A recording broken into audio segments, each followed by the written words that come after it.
Bonjour à tous et bienvenue dans les pions sur la table. Aujourd'hui une vidéo un petit peu spéciale puisqu'il s'agit de la 50e vidéo de la chaîne, et quoi de mieux pour fêter l'événement que de vous parler de 50 et quelques jeux. On va vraiment se faire plaisir aujourd'hui. Ne vous étonnez pas si le format est un petit peu particulier. Je pense qu'au niveau du montage ce sera moins nerveux que d'habitude, il y aura moins de cuts, moins de mise en scène. Là ça va être vraiment relax, je vais un petit peu improviser. Alors ne vous étonnez pas si de temps à autre je jette un petit coup d'œil à gauche, un petit coup d'œil à droite. À droite, tout simplement, j'ai les photos des boîtes de jeux que je vais vous présenter aujourd'hui, ça me permettra de vous les commenter un petit peu de temps en temps. Et puis, de l'autre côté, à gauche, j'ai mes anti-sèches qui me permettront quand même de savoir un petit peu ce que j'ai réfléchi sur chacun des jeux que l'on va évoquer aujourd'hui. Alors, je vais pas vous présenter aujourd'hui les jeux, je vais pas les déballer, je vais pas vous montrer les plateaux, les cartes, etc. Je vous balancerai certainement quelques petites photos ici sur la droite, mais sincèrement je vais pas m'emmerder à vous déballer plus de 50 jeux. De toute manière je les ai pas tous, donc va falloir faire avec quelques photos. Par contre je vais vous commenter chaque jeu un après l'autre bien évidemment. Vous l'aurez compris, cette vidéo sera donc un top 50 des jeux que j'ai pratiqués pendant mon enfance. Alors ce ne sera pas un top des jeux que j'ai préférés pendant mon enfance, c'est beaucoup trop loin pour que je puisse vous en faire un classement précis et honnête. Ce sera plutôt un top sur les jeux que j'ai le plus pratiqués pendant mon enfance. Alors c'est pas du tout la même chose puisque voilà, vous avez tous été gosses et forcément quand on est gamin, eh bien il y a des jeux qu'on pratique beaucoup tout simplement parce que les adultes veulent nous initier à ces jeux-là, veulent nous y faire jouer, c'est parfois les seuls qu'ils connaissent et donc c'est pas forcément ce qu'on préfère, ça on va le voir. Alors bien évidemment quand j'étais enfant, j'ai pas chronométré les parties de jeux que je faisais avec mes parents, mes cousins, mes copains, mes frères et sœurs, etc. Donc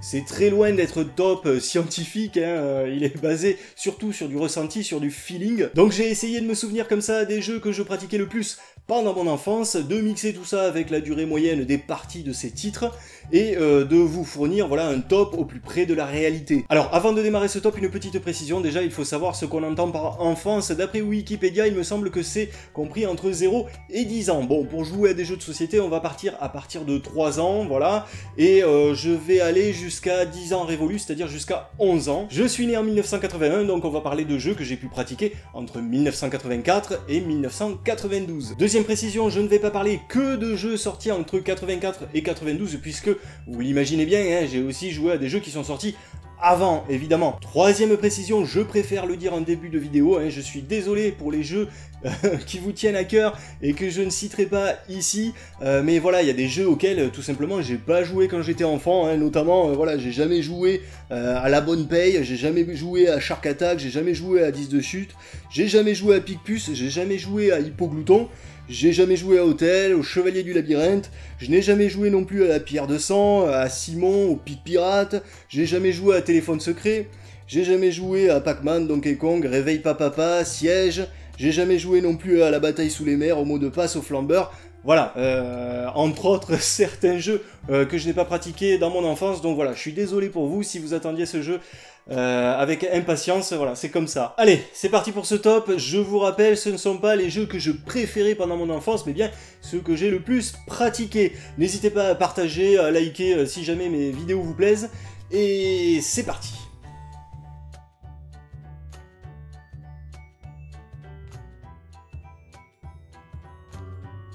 Alors, en numéro 50 de ce top, j'ai mis pas moins de 4 jeux. Alors, pourquoi j'ai mis ces jeux-là? Pas forcément parce que j'y ai moins joué que les autres, malheureusement pour eux, mais parce que, tout simplement, j'arrive pas à me souvenir de leur nom.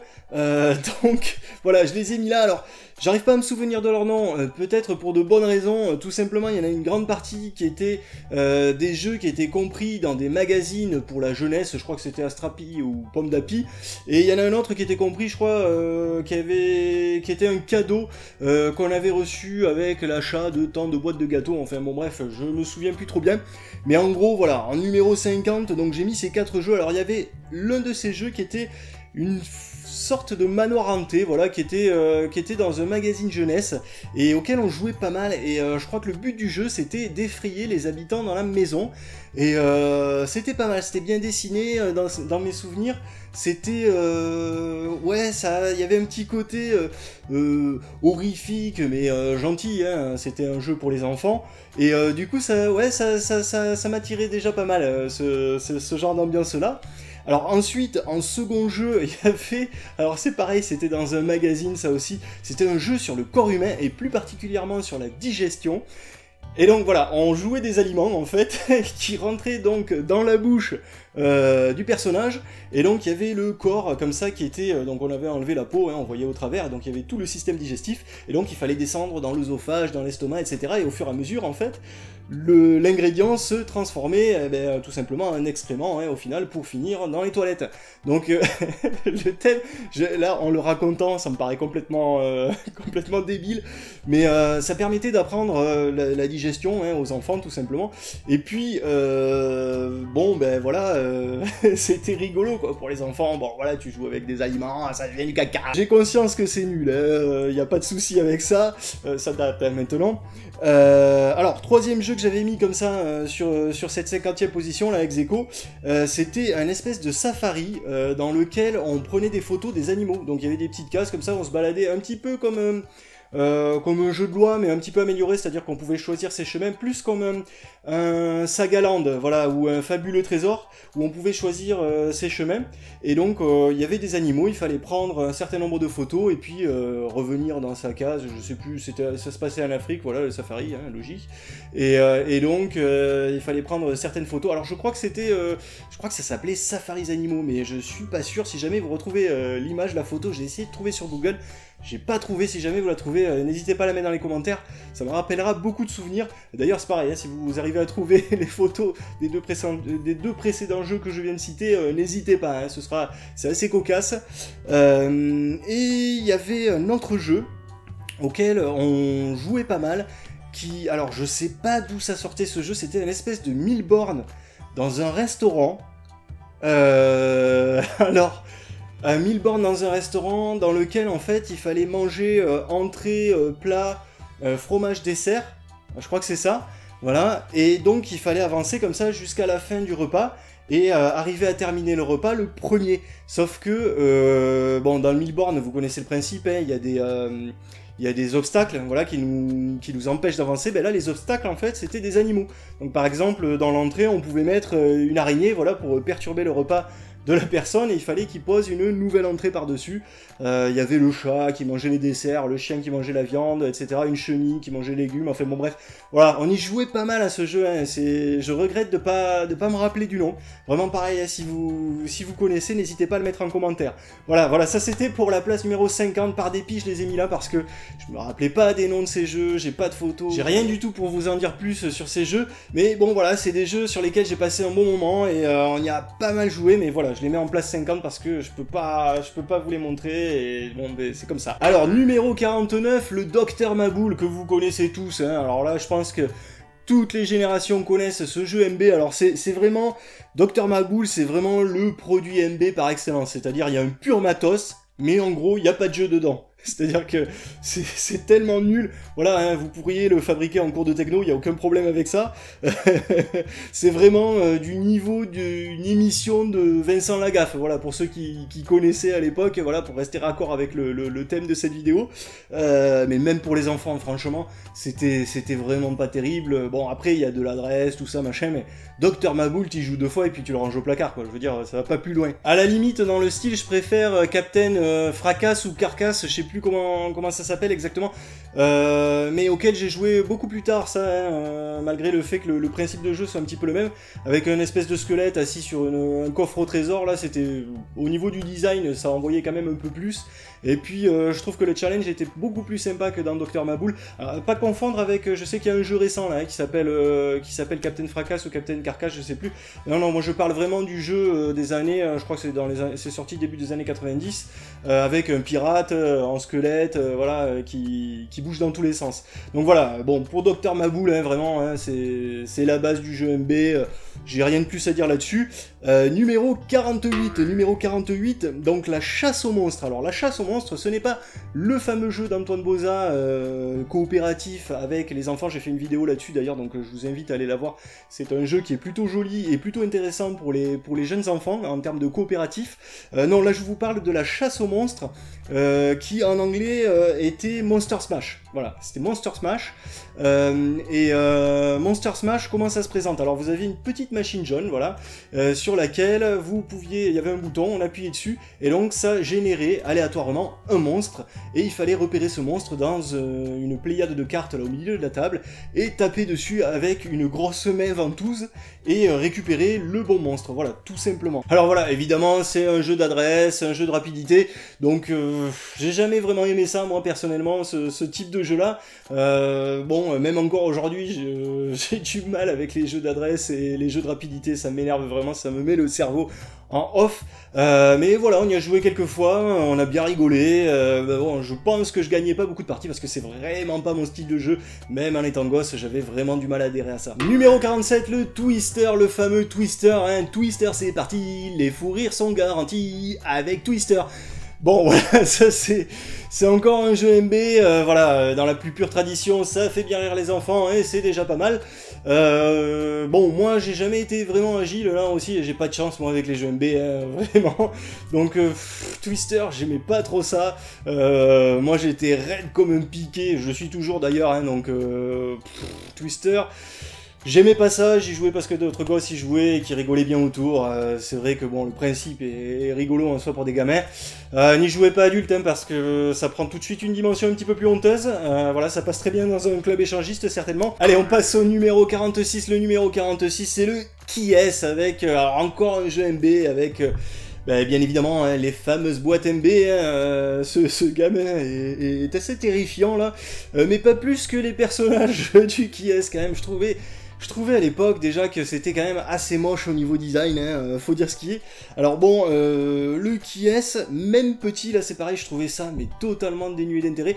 Finalement, au Qui est-ce, j'y trouve plus d'intérêt aujourd'hui en étant adulte, en jouant avec mes propres enfants, que à l'époque. Tout simplement parce que oui, je vois que mes enfants s'éclatent avec, c'est rapide, c'est vrai qu'on peut enchaîner vite les parties, on peut compter les points, etc. À l'époque, ouais, non, je n'aime pas ça, je trouvais que c'était le degré zéro du jeu, quoi, en fait. Hein. Bon, après, c'est MB, quoi, je veux dire, hein, vous l'avez vu, hein, Twister, Docteur Maboule, Qui est-ce, c'est comme ça. Il y a du matos, ça peut être considéré comme joli, encore que là, bon, les graphismes des personnages, j'ai jamais trouvé ça particulièrement inspiré. Mais voilà, bon, mais aujourd'hui, c'est vrai que le Qui est-ce, j'y ai pas échappé, hein, avec mes deux filles. Et donc, bon, on pratique avec plaisir, ça se passe bien. Voilà, bon, le Qui est-ce, j'ai pas plus à dire là-dessus. Numéro 45, Hippofolies. Alors ça, c'était plutôt vers la fin de l'enfance, hein, vraiment sur l'enfance tardive. Et alors, Hippofolies, vous savez, c'était cette boîte, ben, je vous la montre là, avec l'hippopotame qui faisait du grand 8. Et alors c'était Hippofolies, en fait c'est Cranium avant l'heure, c'est à dire que déjà dans Hippofolies, 15 ans avant le Cranium, il y avait comme ça des épreuves aussi diverses que le mime, la pâte à modeler, l'imitation, etc. Alors je sais pas si c'est Hippofolies qui a inventé ça, hein. Bon voilà, ça m'étonnerait, mais toujours est-il que ouais, 15 ans avant Cranium on avait ça. Et alors, pour avoir pratiqué les deux, Cranium et Hippofolies, j'ai le sentiment, alors ça date hein, maintenant, mais j'ai le sentiment quand même que Hippofolies, les épreuves étaient plus intéressantes, plus équilibrées. Voilà, c'était plus équilibré que chez son illustre descendant, hein, le Cranium. J'ai souvenir qu'on s'amusait bien avec Hippofolies. Voilà, donc ça mettait l'ambiance, c'était assez efficace. Je me rappelle qu'il y avait une pub assez marrante d'ailleurs, avec un espèce de... Je crois que c'était un hippo qui traversait le plafond et qui tombait comme ça sur l'étage en dessous. Bon, ouais, bref, voilà. C'était assez délirant, assez décalé pour l'époque. En position numéro 44 dans ce top des jeux les plus pratiqués dans mon enfance, j'ai nommé, et celui-ci va en émouvoir plus d'un, Canon Noir. Alors Canon Noir, quand on passe à Canon Noir, évidemment, on pense à son matériel. Alors c'est vrai que c'était un atout non négligeable pour ce jeu, hein. Sincèrement, il y avait des canons, alors pour ceux qui connaissent pas, il y avait des canons avec les boulets à l'intérieur, et on tirait comme ça sur des bateaux pirates qui, au fil des bastons, en fait, devenaient de plus en plus petits. Donc il y avait des gros bateaux, des moyens bateaux, etc., jusqu'au radeau. Et donc ces bateaux nous permettaient de ramener des trésors dans notre île, d'aller piquer des trucs, et donc il y avait les adversaires qui nous tiraient dessus avec des canons, et dès qu'ils touchaient le bateau se détruisait au fur et à mesure. Donc évidemment que c'est un jeu qui a marqué les esprits, parce qu'il était hyper immersif, avec ses canons, avec ses bateaux, avec tout ce matériel, les trésors, etc. On avait vraiment l'impression d'être des pirates. Alors, c'est vrai qu'on passait beaucoup de temps à aller chercher les boulets de canon sous les meubles, hein, parce que faut pas se leurrer, quand on est gamin, parfois on tire pas forcément sur là où il faudrait, et donc ouais, on allait chercher les boulets, on en perdait la moitié, enfin bon bref, mais je pense que ça a marqué l'enfance de beaucoup d'entre vous, ce jeu-là. Alors personnellement, j'ai joué quelques fois, effectivement, c'était plutôt sympa à chaque fois que j'y ai joué, mais comme c'était un jeu qu'un copain possédait, forcément, c'est pas le jeu auquel j'ai le plus joué. Nous, on l'avait pas à la maison, voilà, d'ailleurs, je pense qu'on était assez frustrés de pas l'avoir, mais c'était assez sympa, Canon Noir, quand même, hein. Alors, je viens de me souvenir, mais en plus de ça, c'est vrai que nous, on n'avait pas Canon Noir à la maison, mais on avait un autre jeu de pirate, voilà, qui le remplaçait, qui est beaucoup plus vieux que ça, hein. J'en parlerai un petit peu plus loin dans le top, parce que on y a joué beaucoup plus qu'à Canon Noir. C'est Sandokan, qui a un matériel aussi qui est vraiment pas mal, mais bon, voilà, on en parle tout à l'heure. Numéro 43, le Mastermind. Alors là, putain, le Mastermind, le Mastermind, voilà un jeu, vous voyez, qui ne devrait même pas être un jeu de société. En fait, ça devrait exister qu'en version vidéoludique, parce que, ben voilà, on joue à deux, soi-disant. Mais enfin, une fois que la première personne, le premier joueur, a mis sa combinaison de couleurs, ben après, il ne fait qu'attendre que l'autre résolve cette combinaison, hein. Il est en train simplement de... voilà, il lui dit ce qui est bon, ce qui est pas bon dans le jeu, mais ça n'a... Enfin, en tant que jeu de société, pour l'un des deux joueurs, ça n'a strictement aucun intérêt. On se fait chier comme un rat mort, et t'as le temps d'aller pisser pour le temps que l'autre réfléchisse à sa combinaison, t'as le temps d'aller pisser 10 fois, hein, pour revenir et lui dire si sa combinaison est juste ou fausse. Donc, Mastermind, ça me faisait chier. Franchement, j'ai jamais compris... Enfin, je comprends l'intérêt de décoder, y a aucun problème avec ça, dans un jeu vidéo ça passe très bien, ou même si voilà, si on avait un système qui nous permettait de le faire tout seul, ça irait très bien, mais là, c'est juste la mort pour celui qui est en face, franchement.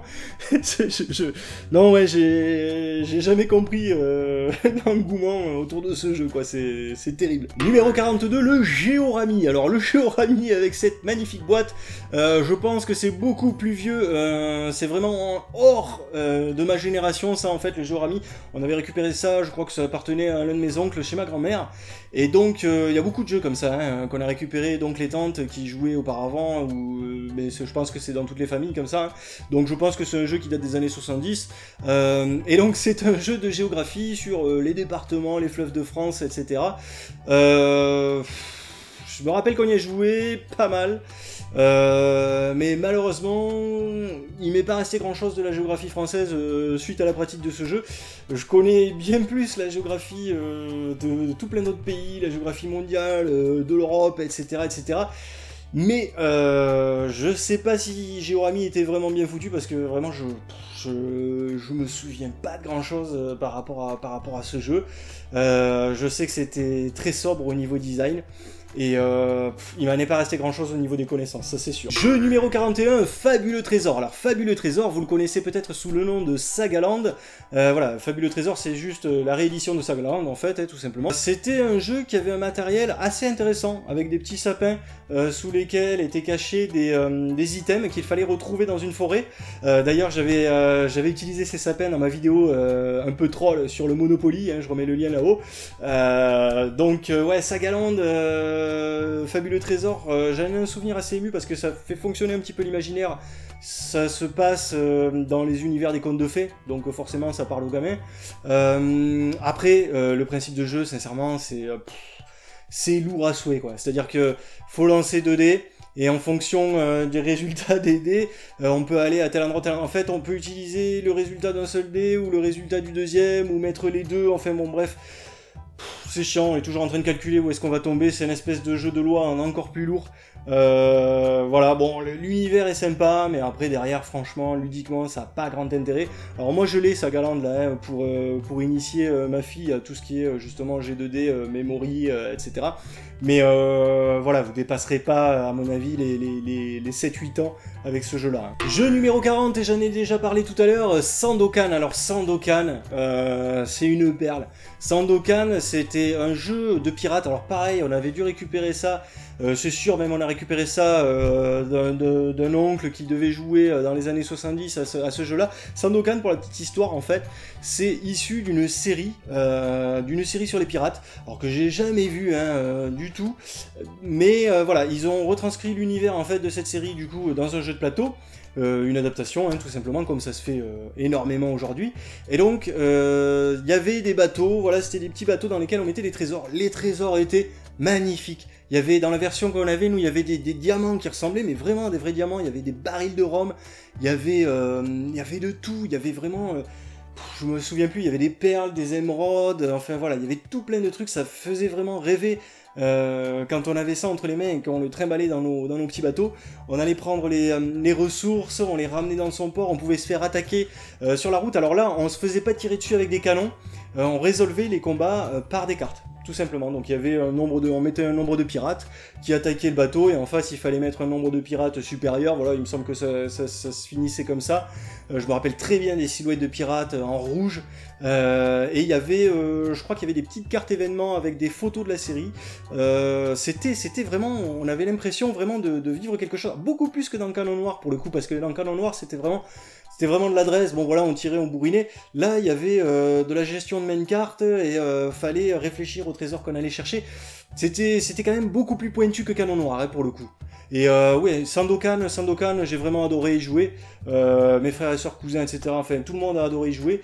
Et vraiment, si vous pouvez tomber dessus, si vous pouvez le tester, allez-y. Alors, peut-être, maintenant c'est loin, hein, donc peut-être que je m'en fais une idée... un petit peu idéalisé, mais en tout cas, étant gosse, on a vraiment adoré ce jeu. Numéro 39, Ping-Pong. Alors, Ping-Pong, c'est un jeu, mais complètement débile. En fait, c'est un jeu de ping-pong, voilà, et vous avez une espèce de fil en plastique que vous mettez sur votre table, et donc, il y a un volant, voilà, qui est dans une matière, voilà, qui peut s'envoler, et... Je raconte n'importe quoi, bon bref, voilà, c'est vidéo décontractée, hein, je l'ai dit, hein. Du polystyrène, enfin voilà, c'est une matière qui s'envole facilement, et vous avez des petits cochons en plastique sur lesquels vous appuyez pour faire s'envoler le volant et essayer de marquer un point en fait de l'autre côté. Donc vous pouvez jouer à 4. Vraiment on s'est éclaté avec ce truc, on s'est tellement éclaté avec ce truc, on y a tellement joué qu'au final le ping-pong il a fini, il y avait des cochons qui étaient ouverts sur leur ventre. Enfin bon bref, on les a entamés quoi, les cochons. Et je me rappelle encore de l'odeur de ces cochons, ça puait le plastique, le solvant, je sais pas quoi. Et mais c'était génial, c'est débile, hein, c'est presque pas du jeu de société, parce que pour le coup c'est presque un loisir, j'allais dire sportif, on va peut-être pas aller jusque là, mais ça se rapproche voilà, du ping-pong. Et mais c'était vraiment très cool, je crois que c'était un jeu MB ça aussi. Oui, c'est ça, c'était un jeu MB, et ouais, mais rien que déjà, l'image qu'il y a sur la boîte, avec le cochon qui souffle, et la gamine, là, qui rigole, non, c'était vraiment génial, ça. Numéro 38 de ce classement, les échecs. Alors, les échecs, on y a évidemment joué, hein, on y a pas mal joué. Les échecs, aïe, aïe, aïe, aïe, aïe, aïe. Ça c'est un sujet de Discord. Les échecs, je déteste les échecs. Je comprends qu'on puisse aimer, mais je n'aime pas les échecs. Je suis désolé, je l'avais déjà dit, je crois que c'était dans ma vidéo sur Mémoire 44. Ça m'énerve parce que si vous voulez, on encense ce jeu, les échecs, alors que vous avez aujourd'hui tellement de jeux qui sont mais bien plus stratégiques, bien plus tactiques, bien plus techniques que les échecs. En plus, putain, mais il n'y a pas de thème, ça me fait chier, je m'y fais chier comme un rat mort dans ce jeu. Putain, il y a 50 000 jeux qui sont mais bien plus valorisants dans la victoire, si vous voulez, que les échecs, selon moi, après je comprends qu'on puisse y jouer, parce que dans les échecs, c'est ça qui fait le sel des échecs, c'est qu'il n'y a pas de place pour le hasard, il n'y a pas d'impondérable. Personnellement, j'estime que c'est plus valorisant de gagner quand il y a de l'impondérable, c'est-à-dire préparer cet impondérable, préparer ce qui peut nous tomber dessus. Les échecs, c'est que des coups appris à l'avance. Putain, je me fais chier avec ça. C'est alors, en gros, celui qui va gagner, c'est celui qui est le plus matheux. En gros, dans les échecs, c'est ça. C'est voilà. Putain, non, ouais, non, les échecs. Alors, nous, on avait un jeu d'échecs un petit peu particulier. C'était les échecs Simpson. Alors pour le coup, du coup, ça fait passer les échecs pour un peu moins austère que ce que c'est vraiment. Et c'est vrai, ouais, non, c'était les pions étaient vraiment sympas.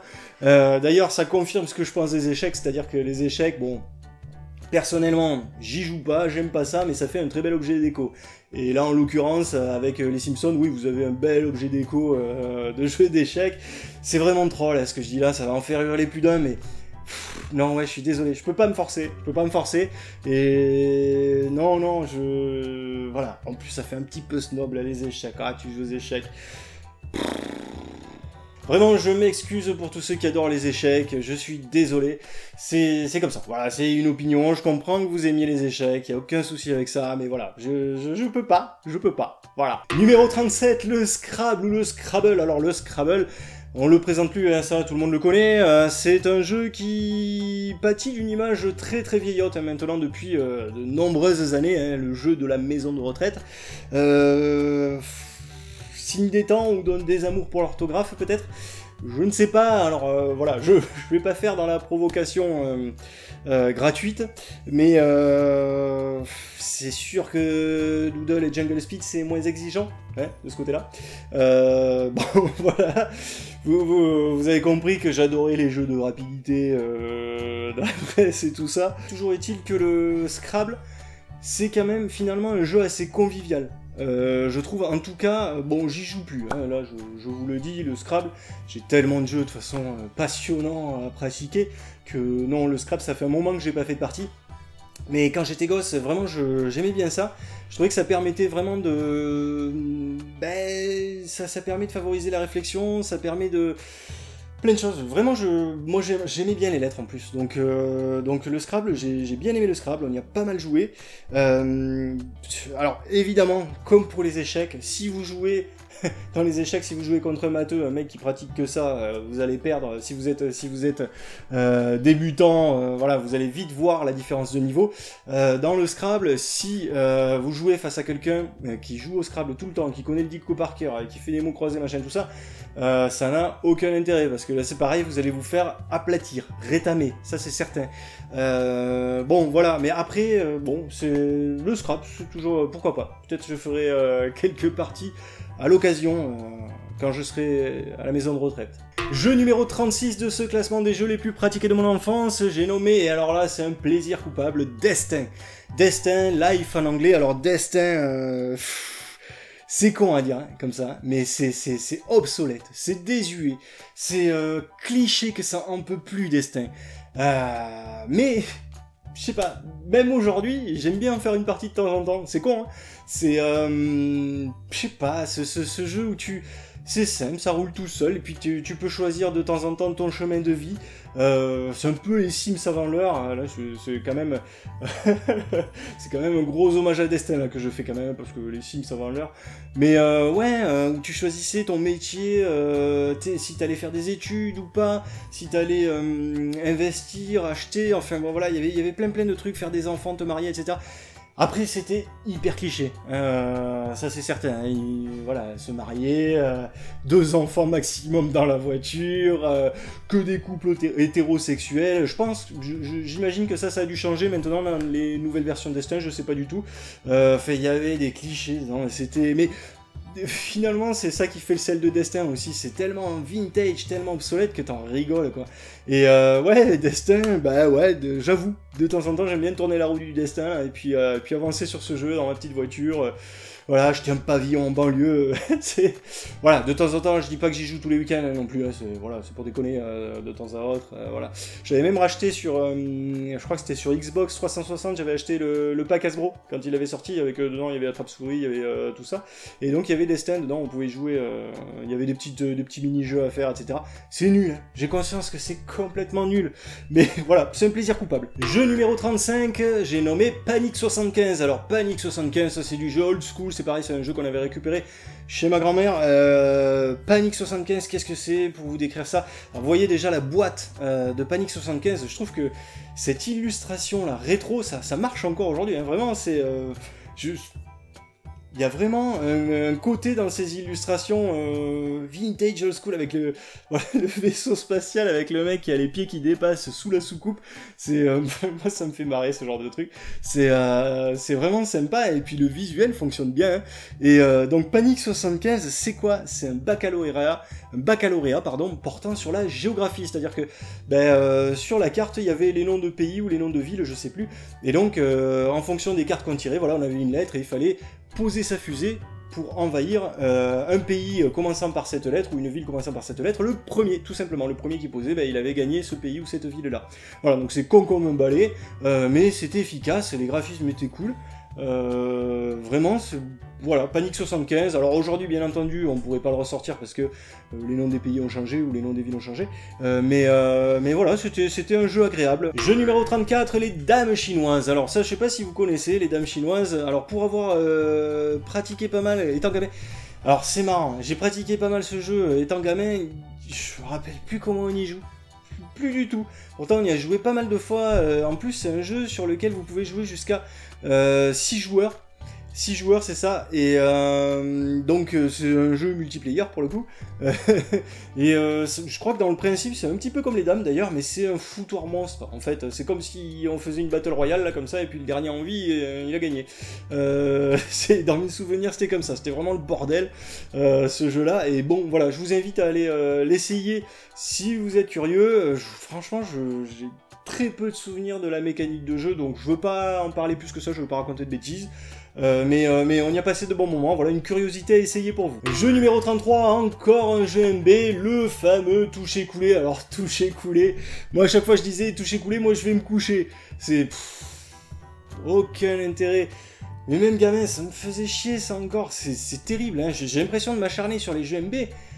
Et... de dire, après vous allez dire, non mais il dit, mais même gamin ça a été, mais si, t'as forcément aimé, bien sûr que j'ai aimé le toucher-couler, mais pas longtemps quoi, mais j'étais obligé d'y jouer, parce que il y avait des gosses qui aimaient ça, tout simplement, comme le Dr Maboul, comme le Twister, comme ces trucs là, et ouais non, contrairement au ping-pong, à toucher-couler, ça n'excitait pas les masses, c'est que du hasard, je veux dire tu places tes bateaux, ok d'accord, mais derrière, voilà, B7, dans l'eau, B8, touché, voilà c'est tout, il n'y a aucune stratégie, aucune tactique, rien du tout. Alors oui, t'as du super matos, t'as des super bateaux, t'as un super écran, voilà c'est génial. Sans compter que toucher-couler, c'était un jeu dans lequel il était facile de tricher. Et malheureusement pour moi, alors je parle pas de ma famille, etc. Nous on n'est pas une famille, les gens respectaient les règles, etc. J'avais aucun souci de ce côté-là. Mais putain, les copains à l'école, c'est impossible, tu tombes toujours sur un gamin qui a envie de tricher. Et donc là, du coup, à quoi ça sert de jouer à ça? Alors, en plus, déjà, 1, c'est que du hasard, et 2, tu vas tricher, mais à quoi ça sert? Donc, ouais, alors maintenant, oui, évidemment, c'est des batailles navales électroniques maintenant, donc du coup, c'est... on peut pas tricher, évidemment, quand c'est rentré dans l'ordinateur, c'est fini. Donc je suppose que dans les cours de récré, encore qu'ils doivent pas trop jouer aux batailles navales, au toucher-couler dans les cours de récré maintenant, mais c'était horrible, ça, c'était horrible. Une fois sur deux, tu tombais sur un gamin qui trichait, quoi. Donc toucher-couler, j'ai envie de te dire que non. Voilà, j'aimais pas ça, mais j'ai beaucoup joué. Voilà. Numéro 32, Échelle et Serpent. Échelle et Serpent, je pense que nombre d'entre vous connaissent. C'est un jeu de loi, en fait, tout simplement. Alors, c'est un jeu de loi qui provient, je crois, d'Inde, si mes souvenirs sont bons.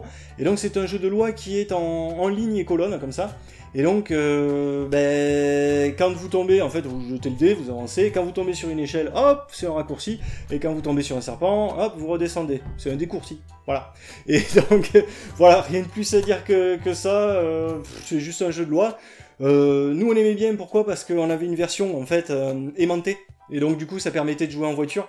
Et c'est rare de pouvoir jouer aux jeux de société en voiture. Et donc, la version aimantée, évidemment, était un plus. Et donc, on jouait à ça. C'est un peu triste, mais c'est comme ça.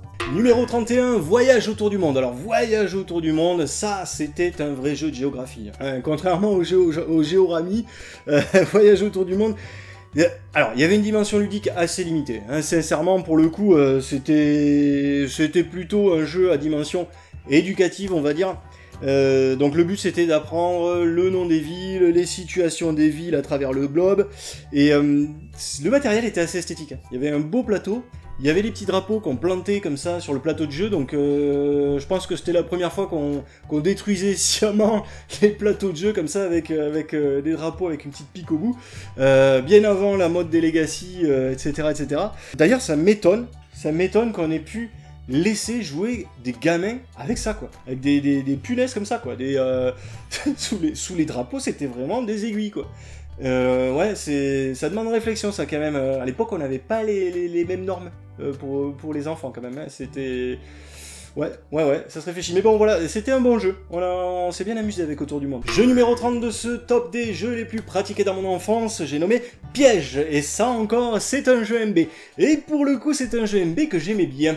C'est un jeu MB qui était tout bien coloré, voilà. Alors aujourd'hui, si j'y jouais, évidemment, je vous dirais que c'est de la merde. Mais en tant que gosse, j'aimais bien. Je trouvais le jeu assez sournois. Alors, Piège, rapidement, hein, c'est des petites boules comme ça qui sont sur un plateau de jeu. Et ce plateau de jeu, tout autour, il y a des tirettes. Et lorsqu'on tire sur certaines tirettes, ben, il y a des trous qui s'ouvrent. Et donc, les boules de votre couleur peuvent tomber dans le trou. Et donc, vous perdez un point de vie, en gros. Et donc, le but du jeu, c'est d'assassiner complètement les adversaires autour de la table. Il y avait plusieurs niveaux au niveau des pièges. C'est-à-dire que vous tiriez une première tirette, hop, ça libérait un trou dessous, mais c'était pas forcément, vous tombiez pas forcément directement dans la fosse commune, quoi. C'est-à-dire qu'il y avait un autre plancher pour vous retenir. Et donc ça permettait comme ça d'avoir une chance supplémentaire. C'était sournois, c'était quasiment enfin c'est que du hasard, mais je trouvais ça rigolo. En plus on pouvait jouer à 4, donc ouais, c'était un petit battle royale, là, comme ça, plutôt sympa, très hasardeux, mais voilà, alors après t'enchaînes pas les parties sur piège, hein, mais c'était sympa. Moi j'ai bien aimé m'éclater à piège quand j'étais gosse. Jeu numéro 29, le fameux Mikado, un jeu d'adresse archi connu, et comme c'est un jeu d'adresse, je n'aimais pas ça, hein, je n'aime toujours pas ça. Je vais pas m'attarder sur le principe, comment dire, c'est ennuyeux, quoi. Le Mikado, c'est juste... c'est ennuyeux, c'est moche. En plus, c'est injuste parce que t'es toujours là, alors, ah, il a bougé, il a pas bougé, et tiens, tu prends la pénalité, etc., etc. Putain, c'est impossible de savoir si le Mikado, il a bougé dans certains cas. C'est... Le Mikado, c'est le jeu de société dans lequel il faudrait adopter l'arbitrage vidéo, quoi. Tu vois, pour voir si vraiment le Mikado a bougé. Alors, en plus de ça, il y a les fameuses valeurs des cure-dents, voilà, alors il faut savoir combien ça coûte, combien ça vaut, machin, tout ça. Alors tu reviens à la règle, et tu revérifies les points, est-ce qu'il faut vraiment que je prenne ça, etc. Enfin... Oh là là, mais c'est nul ce truc, putain, mais arrêtez avec le Mikado, arrêtez de l'offrir aux enfants à Noël. Cela dit, c'est vrai qu'on a largement le temps de relire l'aide de jeu, hein, entre deux tours de jeu, puisque c'est tellement lent comme jeu. Je pense que je me suis déjà endormi sur une partie du Mikado. À mon avis, pas loin. Numéro 28 de ce classement, le Patatras. Et le Patatras, c'est ce que je vous conseille pour remplacer le Mikado. Le Patatras, c'est vachement plus fun que le Mikado. Le Patatras, alors, c'est un jeu d'adresse, mais, alors, c'est avec des équilibristes ou des clowns, suivant les versions du jeu. Et donc, c'est très coloré, déjà. Et donc, il vous faut faire une grande pyramide comme ça, avec ces clowns qui vont littéralement s'imbriquer les uns les autres. Il y a des bras qui vont passer au travers du corps, au travers de la bouche, etc. C'est très particulier, hein, comme façon de faire. Mais le Patatras, déjà, c'est accessible à tous les âges. Là, il n'y a pas de contestation sur savoir si le Mikado a bougé ou pas. Hein. Mais le Patatras, quand il se casse la gueule, on le sait, on le voit. Et donc là tu prends tes pénalités dans la gueule, il y a aucun souci. Donc il n'y a pas de négociation, il n'y a pas de système de points, tout ça, machin, les trucs à la con. Donc c'est fun. Et le Patatras, alors je sais pas si ça existe encore, hein, le Patatras. Je pense que c'est un jeu qu'on avait récupéré qui existait depuis un bail déjà. Mais c'était vraiment très bon. Hein. À l'époque, l'éditeur, c'était Gayplay. Gayplay qui a fait d'autres jeux auxquels on jouait aussi.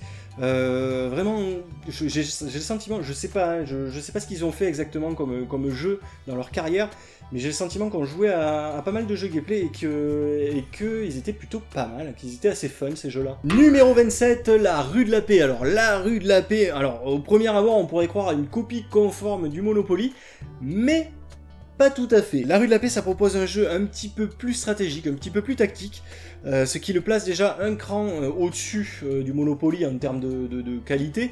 Bon, évidemment, on y a moins joué qu'au Monopoly quand même, hein, même si, bon, c'était attrayant quand même la Rue de la Paix. Il y avait des petits pions qui étaient vraiment sympas, il y avait des pions, je crois qu'ils étaient en métal les pions, il y avait des petites voitures, je crois qu'il y avait une petite fusée ou un avion, enfin, c'était plutôt sympa. Alors, c'est pas un jeu sur lequel on tourne, voilà, en carré, comme dans le Monopoly, c'est juste une rue, comme ça. Et donc, voilà, je sais qu'on y a pas mal joué, Rue de la Paix, on y prenait pas mal de plaisir, on préférait ça au Monopoly. Donc dès qu'on a connu la Rue de la Paix, en fait, le Monopoly a été mis de côté et on jouait surtout à la Rue de la Paix. Voilà, pas plus sur ce jeu-là, je vous invite à le découvrir éventuellement, si vous êtes fan du Monopoly et que vous cherchez quelque chose d'un petit peu plus intéressant. Voilà, ça va pas non plus, attention, c'est pas du jeu de haute volée non plus, mais dans mes souvenirs, c'est ça, c'était vachement plus intéressant que le Monopoly quand même. Numéro 26 de ce top, le fameux Uno. Et finalement, voilà, le Uno, je pense que chez nombre d'enfants, il se situe beaucoup plus haut parce que le Uno, c'est quand même un jeu qui est relativement pratiqué, qui est très pratiqué. Alors, on y a joué énormément, hein, comme tout le monde, mais c'était pas notre favori, ça c'est certain. Vous voyez, il est en 26e position. Ça s'est créé la convivialité. À l'époque, il y avait pas mal de bagarres sur les règles du Uno, encore tout récemment, avant que l'éditeur ne mette un point final aux querelles il faut cumuler les plus 4 ou pas, etc. Comment ça se passe. Et encore aujourd'hui, je pense que même avec l'info qui a été faite, les gens continuent à jouer avec leurs propres règles. Alors tu t'allais d'une famille à l'autre à l'époque, personne n'avait les mêmes règles. Ça c'est simple. Même des fois d'un frère à l'autre, personne n'avait les mêmes règles. Donc ça c'était un peu pénible, mine de rien. Ça c'est, je pense que s'il y a quelque chose que les gens n'aiment pas dans ce jeu, c'est le fait qu'il ait été comme ça, que les gens se le soient approprié vraiment. Et modifier les règles, et c'est un peu pénible. Bon après, le jeu n'en est pas responsable. Numéro 25 de ce top, un très vieux jeu, Peau Rouge contre Long Couteau. Qu'est-ce qu'on a pu jouer à ce jeu? C'est quand même un jeu de 1965, ça faut le savoir, et donc c'est un wargame des origines, quoi. C'est un wargame des origines, avec, donc vous allez jouer d'un côté, quelqu'un va jouer les peaux rouges, évidemment, et de l'autre côté, l'autre va jouer les longs couteaux, donc les tuniques bleues, en fait, hein, les colons. Et donc c'est un tout petit plateau de jeu, finalement, hein, pour un wargame, avec des figurines prépeintes à l'intérieur, hein, qui sont plutôt jolies, en tout cas. Alors, attention, qui sont plutôt jolies, qui étaient plutôt jolies pour l'époque, hein, en particulier, alors déjà quand nous on y jouait, mais surtout, en particulier pour 1965, à la date à laquelle a été créé ce jeu. Aujourd'hui, non, vous diriez pas ça. Aujourd'hui, vous diriez que les figurines sont dégueulasses. Mais, et encore que ça passe pas trop mal. Mais ouais, il y avait des chevaux, on pouvait y mettre les Indiens dessus. Il y avait des Indiens avec des fusils, d'autres avec des haches, des arcs. Il y avait ces longs couteaux là, ces tuniques bleues qui étaient cachées derrière des tonneaux. Il y avait déjà pas mal d'éléments du wargame comme on le connaît aujourd'hui, avec les obstacles, avec des capacités qui seront propres à chaque unité. Bon voilà, après c'est très simple comme jeu, c'est très rapide. Faut pas, ça va pas chercher 50 000 pages de règles, mais qu'est-ce qu'on a pu y jouer quand on était gosse? C'est un jeu à deux du coup, ouais. Qu'est-ce qu'on a pu jouer? Qu'est-ce qu'on a pu jouer à ce jeu-là? Et c'était vraiment, c'est une pépite si vous avez l'occasion de mettre la main dessus et de le tester. Alors, attention, j'ai bien dit, c'est un jeu de 1965, il est clair qu'aujourd'hui, on a fait 10 000 fois mieux. Mais, voilà, si vous voulez tester comme ça un petit wargame des origines, je pense que vous pouvez y aller, tester ça. Alors, je pense que d'occasion, il doit coûter un petit peu maintenant. Mais c'est sympa quand même, hein. C'est sympa, c'est un vrai objet collector, et on y a passé de très bons moments. Jeu numéro 24 de ce top des jeux les plus pratiqués de mon enfance, les petits chevaux. Alors ça, bon, les petits chevaux, je vais pas le présenter, hein, c'est un jeu à mettre entre les mains d'un jeune joueur juste après le jeu de loi. Ça lui fait une petite initiation au hasard raisonné, puisque bon, il faut choisir qu'est-ce qu'on fait, est-ce qu'on sort un cheval, est-ce qu'on avance plutôt un cheval, etc. Donc c'est le seul choix qu'on a à faire, donc c'est déjà un petit peu plus que le jeu de loi. On y a beaucoup joué, évidemment, mais je pense comme dans toutes les familles. On avait des petits chevaux en bois, là, voilà, c'était une boîte en bois, ils avaient leurs écuries en bois, là, enfin, c'était pas des vraies écuries, hein, c'était pas monté, mais c'était avec des petites clôtures, des choses comme ça. C'était le genre de jeu qu'on pouvait trouver dans les grosses boîtes où il y avait tout plein de jeux différents, là, vous savez, la roulette, les cartes traditionnelles, etc.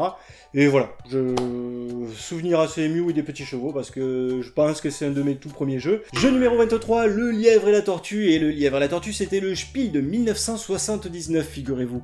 Et donc, alors, le lièvre et la tortue, c'était des règles simples, mais c'était un jeu tactique, assez technique. Alors, il y avait un système de gestion comme ça, il y avait des carottes, il y avait des laitues, etc. Fallait gérer sa main. Il suffisait pas de courir comme un dératé, voilà, pour gagner la course. Fallait vraiment gérer. Je pense qu'à l'époque, en 79, j'étais pas né, hein, vous avez compris, c'était un jeu qui devait être extrêmement novateur. Ce jeu-là, voilà, par exemple, c'est l'ancêtre de Flamme Rouge, quoi, hein, on peut le prendre comme ça. Les graphismes étaient pas si mal pour un jeu de cette époque, et je me souviens que vraiment on se cassait la tête autour de ce jeu, et qu'on était vraiment en réflexion, quoi. Vraiment, il y avait un aspect tactique, il y avait un aspect qui était très intéressant dans ce jeu. Alors, je vais pas vous décrire la mécanique ici maintenant, parce que les souvenirs s'effacent avec le temps, je vieillis, mais je sais qu'on se cassait pas mal le crâne, je sais qu'il a eu le Spiel, donc c'est pas pour rien. Je pense que ce jeu a marqué l'histoire du jeu de société en son temps, même si je l'ai pas vécu, et en tout cas, il nous a procuré de belles parties de jeu, ça c'est certain. Jeu numéro 22, Enigmaco. Enigmaco, c'est Mystère de Pékin, version old school, en fait, tout simplement. Alors, Enigmaco, je crois qu'il date des années 1970, donc c'est pareil, c'est un jeu qu'on avait récupéré chez mes grands-parents.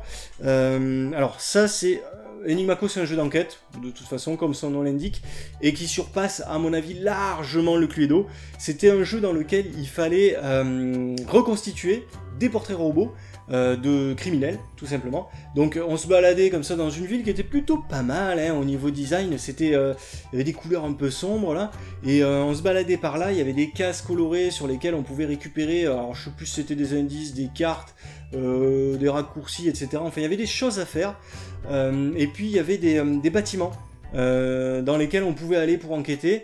Et les pions étaient super, hein. Je me rappelle, moi je prenais toujours le détective qui était un pion vert. Déjà je prenais les pions verts à l'époque, et qui se cachait derrière son journal comme ça, c'était plutôt beau. Il y avait le gendarme, je me rappelle très bien du gendarme, il y avait le détective privé, enfin il y avait plein de trucs comme ça qui étaient... Les pions étaient vraiment bien finis, le matériel était beau, pardon. La reconstitution des portraits robots là, avec les différents éléments du buste du suspect était vraiment intéressante à faire. On fabriquait comme ça le personnage, il prenait vie sous nos yeux. Il y avait plein de trucs sympas dans ce jeu. Vraiment bon jeu vintage. Je sais qu'on n'y a pas assez, mais un temps fou sur ce jeu. C'était vraiment un jeu qui nous plaisait énormément. En plus, il y avait des petites touches d'humour sur le nom des suspects qui étaient des jeux de mots, comme on pouvait en faire à l'époque. Et c'était appréciable ça quand même. Et il y avait vraiment un vrai ton, un vrai univers dans ce jeu. C'est peut-être un jeu ça qui mériterait une réédition d'ailleurs. Sincèrement, Enigmaco était très bon, je pense, en tout cas pour des enfants, c'était un jeu qui valait la peine d'être joué. Jeu numéro 21 de ce top, Danger Araignée. Alors Danger Araignée, c'est un jeu MB qui ressemble un peu au Dr Maboul, hein, mais avec une araignée, donc j'ai préféré. C'était, voilà, il y avait une espèce de toile comme ça, comme un plateau en fait, sur lequel on posait des insectes. Donc sur ces insectes avaient des pieds qui étaient plus ou moins élevés, et donc il fallait les attraper avec une fourchette, et donc c'était plus ou moins facile en fonction de la hauteur du pied.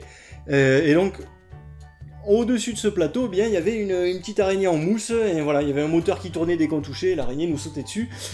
Donc, comme l'araignée nous sautait dessus, ben, je préférais ça à Dr Maboul. Voilà, c'était le petit élément horrifique, ouais, j'ai toujours été un peu siphonné du cerveau. Et mais je pense que ça a beaucoup plu à pas mal d'enfants. En tout cas, je pense que c'était un des arguments de vente d'MB de faire un petit peu peur comme ça avec son araignée. Elle ressemblait à rien, l'araignée d'ailleurs. À noter quand même que l'araignée était quand même terrible, parce que là, je regarde le descriptif du jeu. Dans sa toile, on y trouvait quand même un perce-oreille, 2 scorpions et 5 chauves-souris. Donc costaud quand même l'araignée, hein, de bonne taille. Bon après voilà, on y a beaucoup joué, on a fait de nombreuses parties, mais c'est des petites parties.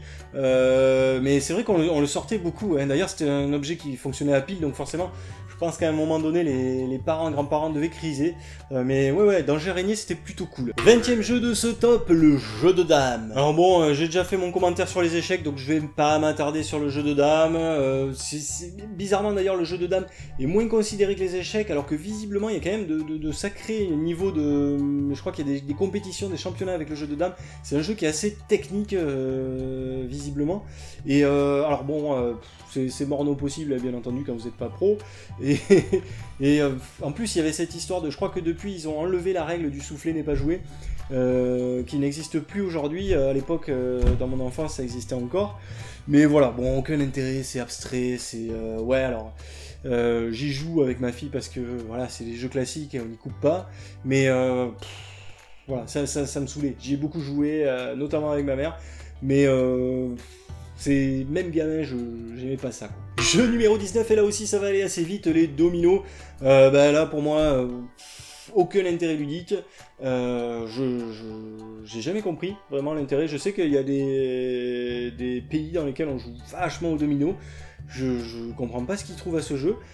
Ça fait un bel objet déco là, comme les échecs, voilà c'est tout. Jeu numéro 18, alors bien entendu, les jeux dont je vous parle maintenant, on y a beaucoup joué, mais ils sont assez simples, et je passe pas beaucoup de temps dessus, tout simplement parce que quand t'es enfant, les adultes, ils t'initient d'abord aux jeux les plus simples, donc forcément, ça dure pas très longtemps, hein, mes commentaires, mais le jeu numéro 18, eh bien voilà, c'est la bataille, et la bataille, y a rien à raconter dessus, parce que de toute façon, ce n'est pas un jeu, hein, ça se joue tout seul, ça n'a aucun intérêt, et voilà, la partie se déroule, hop, tu montes ta carte, c'est fini, et voilà, et puis le hasard décidera du vainqueur, donc autant jeter un dé en début de partie, et puis savoir quel est le vainqueur, c'est tout.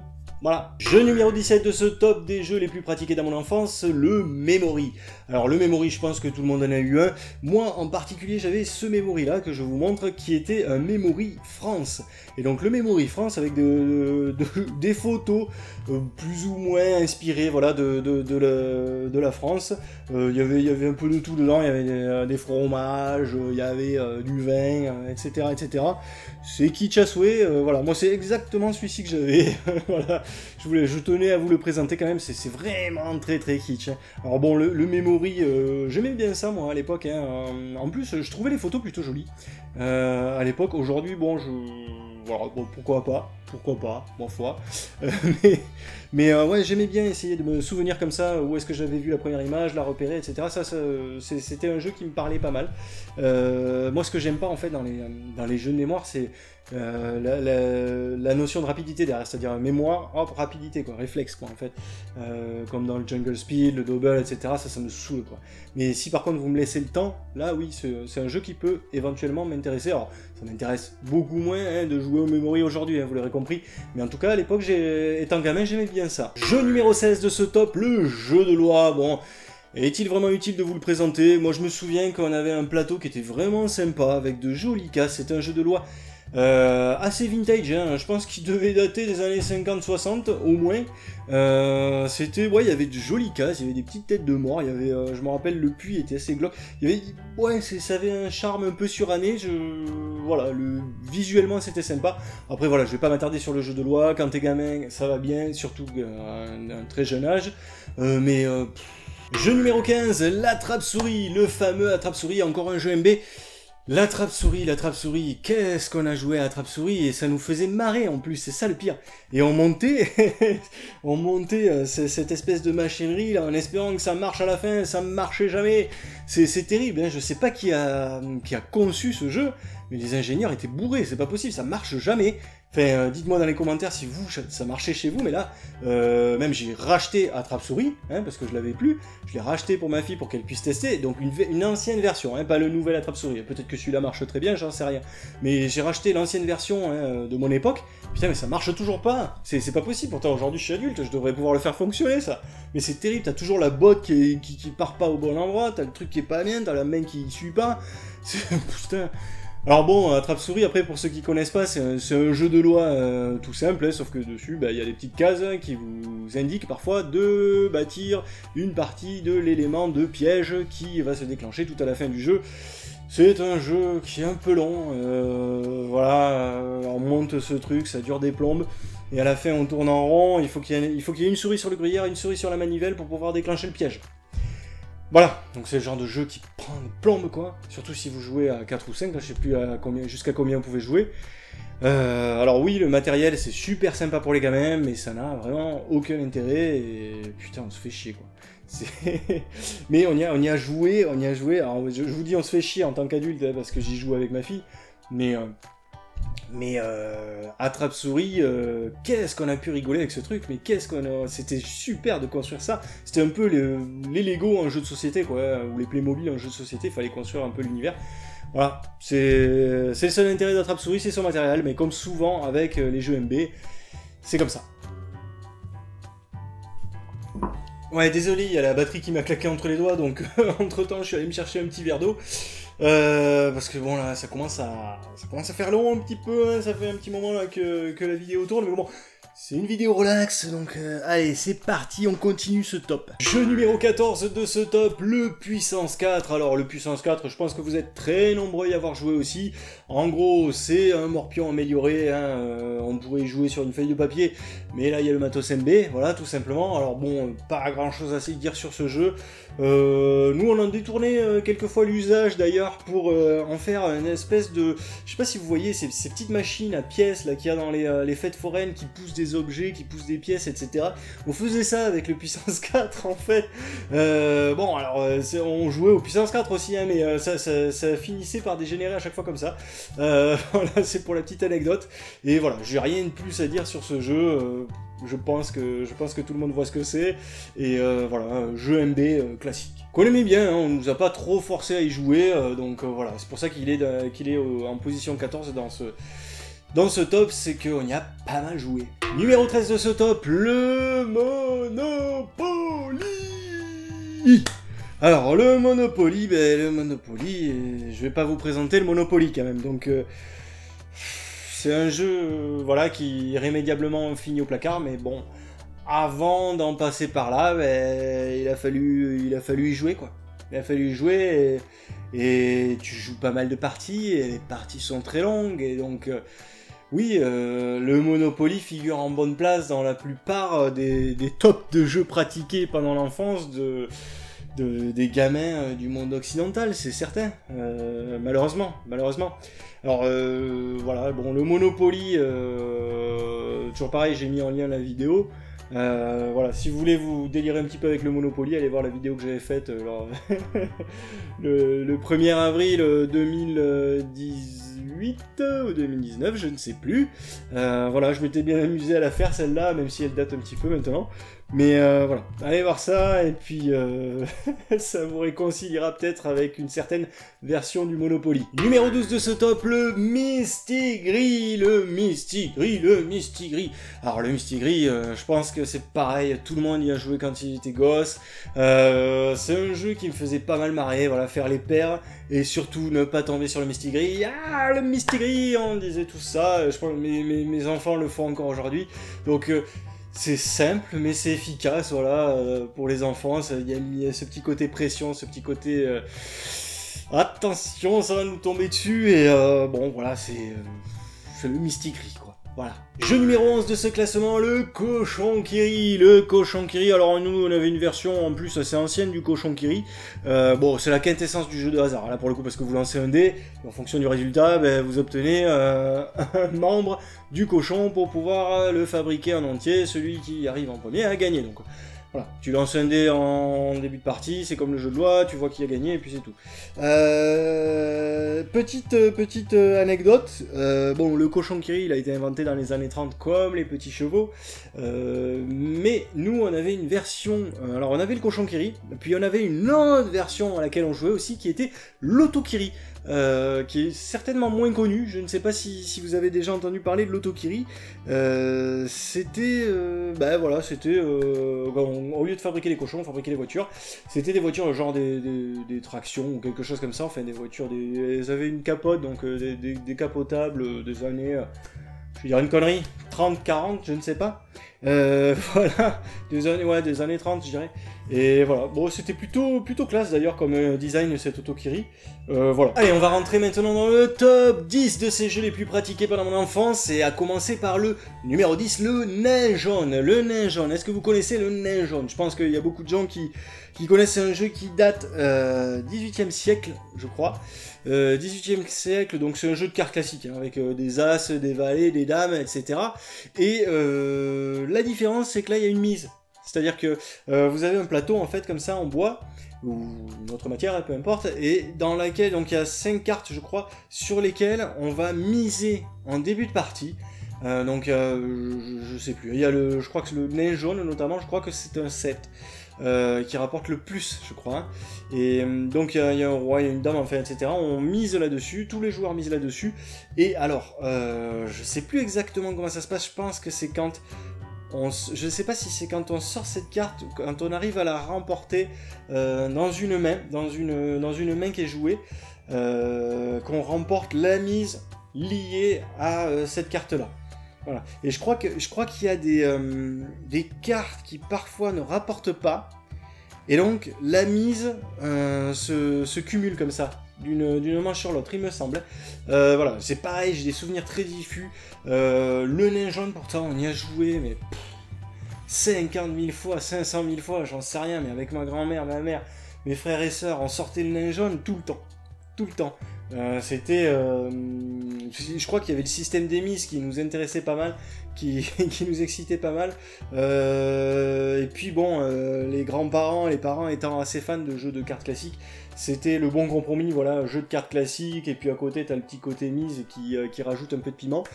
Et voilà, bon, je suis désolé de ne pas être beaucoup plus précis sur les règles de jeu, mais je pense que vous avez compris le principe. Numéro 9 de ce classement des jeux les plus pratiqués dans mon enfance, le jeu des 7 familles, évidemment, hein, qui est bien connu de toutes les familles de France et de Navarre. Alors, des jeux de cette famille, en principe, les gens en ont plusieurs, nous on en avait tout un paquet.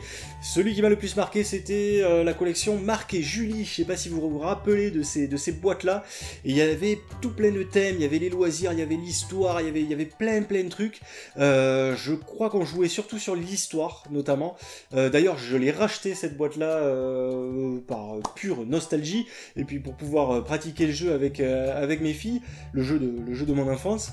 Et donc, ouais, les 7 familles, c'est cool quand t'es gamin, parce que, oui, t'es là, tu demandes les cartes, tu complètes ta famille, tu construis le truc, et voilà, donc c'est simple. En plus, éventuellement, il y avait des univers assez sympas, là, je vous le dis, Marc et Julie, c'était plutôt cool. Il y avait toujours, je sais pas, le grand-père chevalier, la grand-mère princesse, etc., je raconte n'importe quoi. Mais il y avait des univers qui étaient assez accrocheurs pour les enfants, donc ouais, le jeu des 7 familles... Bah, comme tout le monde, je pense qu'on a beaucoup joué au jeu des 7 familles, quoi. Là, ça surprendra personne. Au classement numéro 8 de ce top, j'ai nommé le Mille-Bornes. Alors, le Mille-Bornes, c'est pareil, je pense que c'est un grand classique dans toutes les familles. Le Mille-Bornes, c'était un jeu des éditions du Jardin. Les éditions du Jardin, c'était leur grand succès, je crois, hein, le Mille-Bornes. Et donc, le Mille-Bornes, il y avait ce côté vraiment sournois dans le Mille-Bornes. Hein, on avance comme ça, le but du jeu c'est de faire ces fameuses bornes, et on va essayer de mettre des bâtons dans les roues à tous les virages, quoi. C'était vraiment, c'est ça qui fait l'intérêt du Mille-Bornes, c'est le côté surnois, le côté un peu putassier. C'est les premières... C'est les premières sommations, quoi, quand on est enfant, hein. C'est les premiers coups dans le dos, quoi. C'est vraiment les premiers coups de poignard, et je pense que c'est pour ça que ce jeu plaisait et plaît encore énormément. Moi j'adorais le Mille-Bornes, on va pas se mentir, hein. C'était vraiment, voilà, jouissif de pouvoir balancer des trucs dans les roues des adversaires, de pouvoir équiper son propre véhicule avec la roue increvable, le véhicule prioritaire, etc. et leur montrer le camion citerne, et leur montrer que moi, hop, je pouvais passer à travers tout ça, griller les feux rouges, etc. Donc ouais, le Mille-Bornes, j'adorais ça. Puis c'était convivial, de toute façon quand il y a les coups fourrés, c'est forcément convivial. ça s'insulte gentiment, voilà, c'est vraiment le 1000 bornes. Oui, ça, je pense que parmi les jeux traditionnels qu'on peut nous imposer en étant gamin, je pense que celui-là, il faut le conserver. Jeu numéro 7 de ce classement, Perds pas la boule. Perds pas la boule était un jeu gameplay comme le Patatras dont on a parlé tout à l'heure. Et donc, Perds pas la boule, c'était tout simple, hein. C'était un jeu du bac amélioré. C'est-à-dire que y avait une petite roue, comme ça on tournait la roue, ça tombait sur une lettre. Quand ça tombait sur une lettre, eh bien on regardait sur le plateau de jeu. Sur le plateau de jeu, il y avait tout plein de catégories. Il y avait des fleuves, des pays, nature, qu'est-ce qu'il y avait, gastronomie, cuisine, etc. Enfin, j'en passe, les sports, etc. Et donc, en fonction de la lettre V, il fallait trouver le premier, un mot commençant par cette lettre, issu de cette catégorie. Par exemple, je sais pas moi, animaux, c'est crocodile, voilà. Donc, pour signifier qu'on était le premier à avoir trouvé un mot, il fallait lancer une boule, donc plutôt une bille, hein, ça ressemblait plutôt à une bille, dans un espèce d'entonnoir en carton, et voilà, et le premier qui arrivait, qui envoyait sa bille au fond, pouvait répondre à la question qui lui était posée, c'est-à-dire donner le nom d'un pays commençant par P, par exemple, et voilà. Donc un jeu du bac, tout simplement un jeu du bac. Il y avait de temps en temps un peu de rapidité, puisqu'il y avait sur la roue, en fait, on pouvait lancer la boule directement sans avoir à répondre à une question, donc il fallait être super rapide. C'était plutôt sympa au niveau du design. Moi j'ai toujours aimé ce genre de jeu, justement, où il fallait, je le disais pour le Scrabble, où il fallait réfléchir aux lettres. Donc Perds pas la boule, ouais, on y jouait comme des malades, ouais. C'était, alors c'est pas du tout un jeu de notre époque, hein, ça date des années 70 me semble-t-il, là aussi, donc on a récupéré ça de mon oncle. Mais oncle et tante, hein, très certainement, qui devaient y jouer tous ensemble. Mais c'était génial, hein, c'était génial. Alors après, c'est sûr, quand tu regardes le design de la boîte, tu te dis, oui, non, c'est sûr, c'est pas un jeu de son époque, non, de son temps, c'est sûr. Mais ça nous empêchait pas de déconner quand même avec Perds pas la boule, quoi. C'était, nous, on adorait ça. D'ailleurs, j'ai un souvenir très très ému de Perds pas la boule. Vraiment, on a passé de très très bons moments sur ce jeu. Numéro 6 de ce classement, le Cluedo, le fameux Cluedo. Je vous renvoie vers la vidéo que j'ai déjà produit sur cette chaîne. Quoi vous dire de plus que sur le Cluedo? Si vraiment vous voulez pas aller voir la vidéo, voilà, c'est un jeu que je trouvais morne, que je trouvais lent, que je trouvais long pour pas grand chose, que je trouvais un peu stupide parce que le tueur savait même pas qu'il était le tueur. Chose que l'on ne retrouve pas dans Enigmaco d'ailleurs, hein, puisque dans Enigmaco vous enquêtez sur un criminel, voilà, un criminel de la rue, c'est pas vous le criminel, ça peut pas être l'un d'entre vous autour de la table. Donc déjà, en soi, c'était déjà plus intelligent que le Cluedo. Mais bon, voilà, je comprends qu'on puisse aimer le Cluedo, j'y ai pris aussi ma part de plaisir dans le Cluedo, mais pas autant que dans d'autres jeux, ça c'est certain. Et j'y jouais aussi pas mal pour faire plaisir, sincèrement, au Cluedo. Voilà, l'ambiance était sympa, le meurtre dans le manoir, les armes étaient super, le matériel est cool, on s'y croirait vraiment quand on se balade dans le manoir, mais c'est très vite très chiant, en fait, le Cluedo. Ça va bien les premières années, mais après... c'est juste pénible en fait. Donc voilà, je suis désolé pour ceux qui aiment le Cluedo aussi. Je comprends qu'on puisse aimer, vraiment, je comprends qu'on puisse aimer le Cluedo, mais je vais même pas vous parler du fait qu'il y a des jeux bien meilleurs aujourd'hui, puisque là on parle de jeux de l'enfance, et je vous dis que quand j'étais enfant, j'appréciais pas trop le Cluedo. Mais voilà, j'ai pris ma part de plaisir, comme tout le monde, mais un plaisir mitigé. Voilà, mitigé. Allez, on va découvrir maintenant les 5 derniers jeux de ce classement, ceux auxquels j'ai pu le plus jouer. Je rappelle que c'est pas forcément ceux que j'ai le plus apprécié, on vient de le voir avec le Cluedo. Allez, c'est parti. Alors, numéro 5 de ce classement, des jeux les plus joués de mon enfance, Tintin et les Tintinors. Alors, ne pas confondre avec Tintin et le Totem d'Or. Tintin et le Totem d'Or, c'est sorti beaucoup plus tard. On en parlera, hein, si jamais je vous fais un top sur les jeux les plus pratiqués dans l'adolescence, je pense qu'il sera en bonne place, mais là c'est Tintin et les Tintinors, et Tintin et les Tintinors, je sais pas de quand ça date, mais c'est à mon avis c'est très vieux. Pareil, ça c'est un jeu de grands-parents ça. Et je pense là c'est vraiment un des jeux auxquels on a le plus joué. C'était un jeu d'enchères. Fallait collectionner des cartes. Fallait sortir des combinaisons plus ou moins rémunératrices, et bon, c'était loin d'être un jeu indispensable. Je pense que ce jeu a même pas fait un carton à sa sortie. Je crois qu'il date des années 60. Et je pense pas qu'il ait marqué son époque, sincèrement. C'est juste que c'était le jeu que sortait notre grand-mère maternelle à tout bout de champ. Et donc on y jouait tous les mercredis, on y jouait tout le temps à ce jeu. Alors après, moi j'aimais bien, il y avait les couleurs des cartes, je les trouvais plutôt sympas. Là, en parlant, c'est vraiment la Madeleine de Proust. Hein. En parlant, là, j'ai vraiment l'odeur du jeu qui me revient, l'odeur de chez ma grand-mère. Et c'est assez particulier comme sensation. Et il y avait, je sais pas, il y avait un petit truc pour compter les points dedans, il y avait des petits jetons, je regarde les photos là en même temps, c'est dur. On avait une espèce de carton sur lequel il fallait voilà, acheter les cartes, les collectionner, je sais plus trop comment ça fonctionnait. Mais je crois que c'est ça, hein, c'était de l'enchère, hein, je crois, de l'achat de cartes. Dites-moi en plus dans les commentaires si jamais vous vous en souvenez, mais putain, là c'est pareil, c'est le genre de jeu, c'est difficile de trouver des infos dessus de toute façon. Mais ouais, il y avait il y avait le Capitaine Haddock avec sa bouteille de whisky, le tournesol, etc. Mais en plus, forcément, t'es enfant, Tintin, c'était un petit peu le totem quoi, à l'époque, donc ouais, c'était sympa. Après, c'est pas immersif pour un sou, ouais, ça relate pas l'univers de Tintin, hein, contrairement à ce que fait le Totem d'Or notamment après, mais c'était un jeu qu'on a énormément pratiqué, vraiment énormément pratiqué. Je sais que j'y prenais du plaisir. Est-ce que j'y prenais du plaisir parce que le jeu était cool ou parce que les gens avec qui j'étais étaient cool? Ça, je saurais pas trop vous dire, mais en tout cas, je me souviens que j'ai passé de très bons moments avec Tintin et Tintinor. Voilà. Jeu numéro 4 de ce top des jeux les plus pratiqués de mon enfance, le Pictionary. Le Pictionary, le Pictionary, le Pictionary. Alors, certains chez vous, vous aviez le Pictionary, d'autres avaient Dessiner c'est gagné. C'est la même chose, en gros. Hein, le Pictionary, pour ceux qui ne connaissent pas, c'est... le but du jeu, c'est de faire deviner des choses en les dessinant tout simplement. Donc il y avait un petit sablier dedans, il y avait les petits crayons qui étaient fournis avec, les crayons noirs avec la gomme blanche au bout, il y avait les petits calepins pour dessiner hein, qui étaient très vite morts et donc il fallait vite les remplacer par d'autres calepins, et il y avait ce plateau là avec ces cases assez austères, assez pastel, c'était pas très joyeux hein, le plateau du Pictionary contrairement au thème du jeu. Et putain, qu'est-ce qu'on rigolait avec le Pictionary.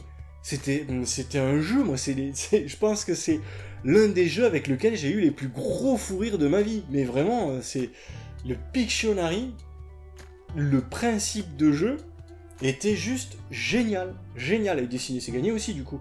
Mais putain, aller faire deviner comme ça des mots avec des dessins. Alors aujourd'hui, on a tout plein de jeux hein, qui sont basés sur ce concept-là et qui ont amélioré même le concept. J'ai perdu les noms, mais c'est pas grave. Je pense notamment à Identique, je crois. Il a fait des choses comme ça.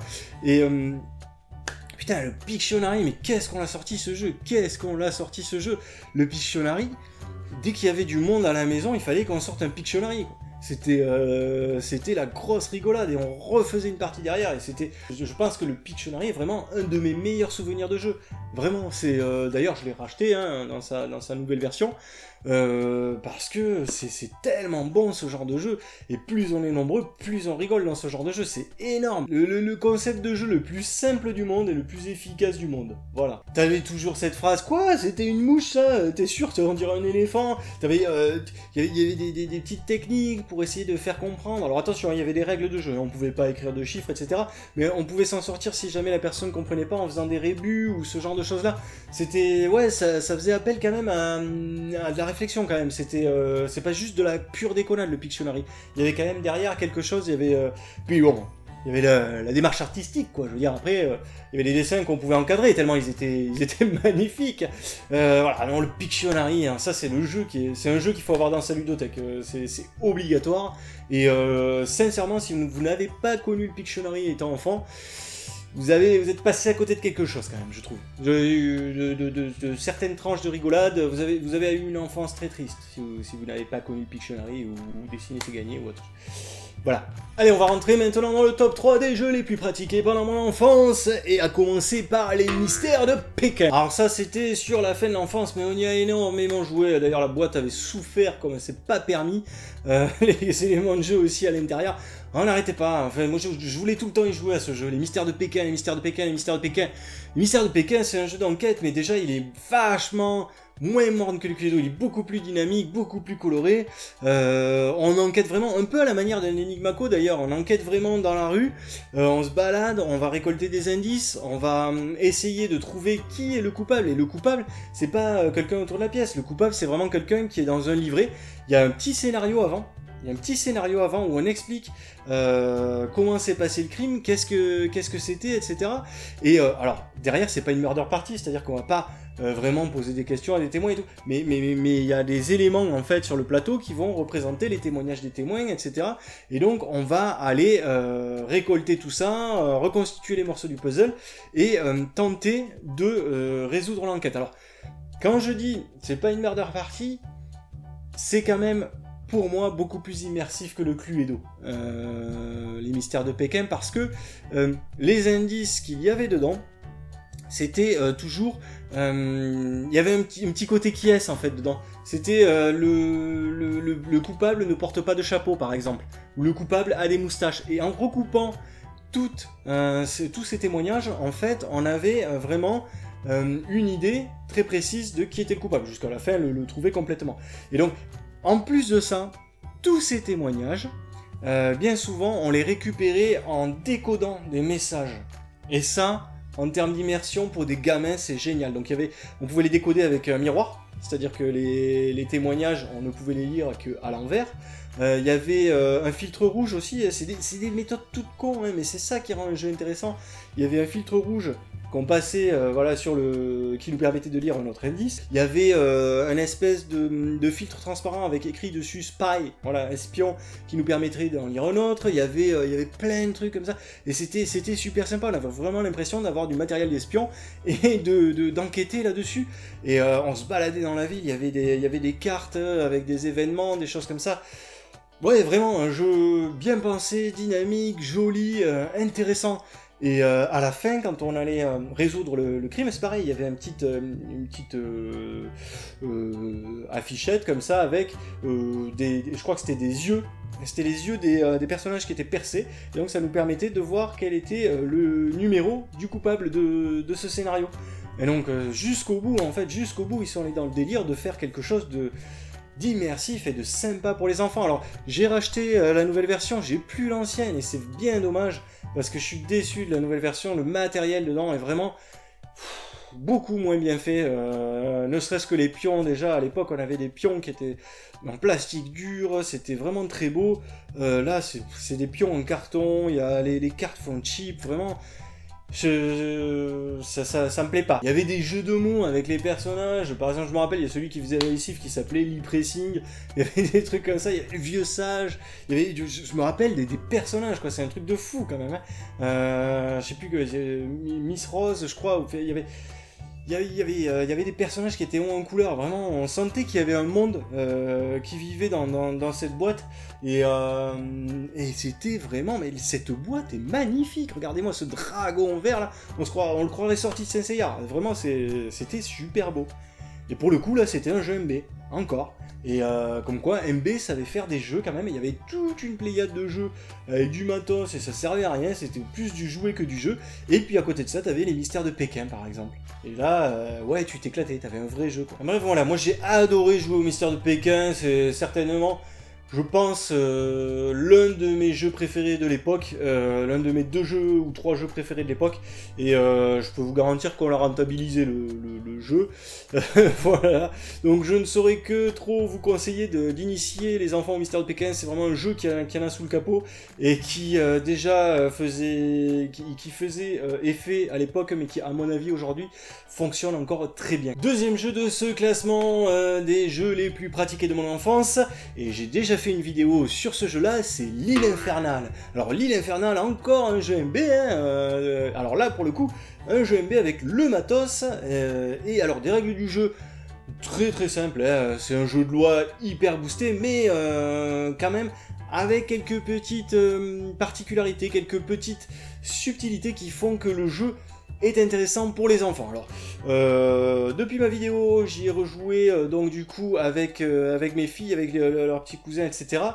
Il est vrai que pour les adultes, bon, c'est un peu long, hein, mais sincèrement, pour les enfants, ils s'éclatent. Et moi, je me souviens de parties là-dessus à l'île infernale qui était vraiment, mais fantastique. On a l'impression vraiment de partir à l'aventure, c'est-à-dire que on se balade, le plateau en 3D est gigantesque, magnifique, on en prend plein les yeux. Les petites cartes qui permettent de faire des coups fourrés sont vraiment super bien pensés, les illustrations sont cool, on dirait vraiment Indiana Jones, et puis ces bâtons dans les roues là, ça fait toujours plaisir, ça rajoute du piment au jeu, donc c'est parfait. Il y a ce petit choix là d'aller chercher le petit talisman magique ou pas, et donc du coup de pouvoir récupérer des cartes ou pas, de passer par les grottes, de passer par les chemins. Il y avait, bon, bien sûr, l'idole Vulcar qui fait très peur quand on est gamin, le décor 3D, il y avait donc les boules de feu, évidemment, hein, les boules de feu qui sont le cœur du jeu, donc c'était génial, c'était... L'île infernale, pour moi, c'est le symbole de cette époque-là. En tout cas, des jeux des années 80, avec des jeux MB en gros. Les jeux MB, voilà, MB c'est le symbole des années 80 en termes de jeux de société. Pour les enfants en tout cas. C'est-à-dire que on a du gros matos, on a peu de règles, mais de temps en temps on tombe sur une pépite qui va nous faire vivre de vraies aventures en tant que gosse. Vraiment, j'en ai parlé pour les mystères de Pékin. Les mystères de Pékin, encore les règles, ça va. Mais pour l'île infernale, c'est typiquement ça. C'est vraiment... j'ai pas joué à la pierre de sang, hein, je l'ai dit en début de vidéo. Je crois que la pierre de sang, c'est un jeu MB aussi. Mais je pense qu'on était un peu dans la même veine que l'île infernale. C'est-à-dire un jeu avec du matos, des règles simples et qui allait nous faire vivre des aventures. Mais quand on pense même au jeu par cœur, tu vois, quand on pense à Canon Noir, c'est pas un jeu MB, c'est un jeu par cœur. Mais c'était le même esprit, c'est-à-dire des règles simples. Voilà, t'as du beau matos avec tes bateaux de pirates, avec tes boulets de canon, et puis vas-y, c'est parti pour l'aventure. C'était ça, je pense, l'esprit des jeux de société à l'époque. Un peu comme les films, au final, beaucoup d'explosions, beaucoup de too much, et on rentre dedans et on essaye de vivre l'aventure. C'est l'île infernale, pour moi, c'est parmi les meilleurs souvenirs pareil de jeu.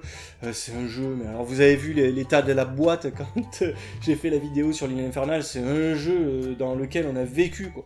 C'est la boîte, elle ressemble plus à rien, les cartes elles sont vraiment bouffées, quoi. C'est presque comme si elles étaient devenues des éponges, quoi, tellement elles sont abîmées.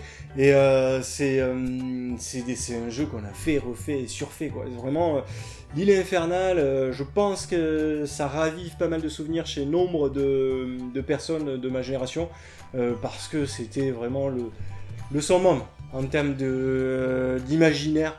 Autour d'une table, tout simplement. Et enfin, le jeu numéro 1 de ce top.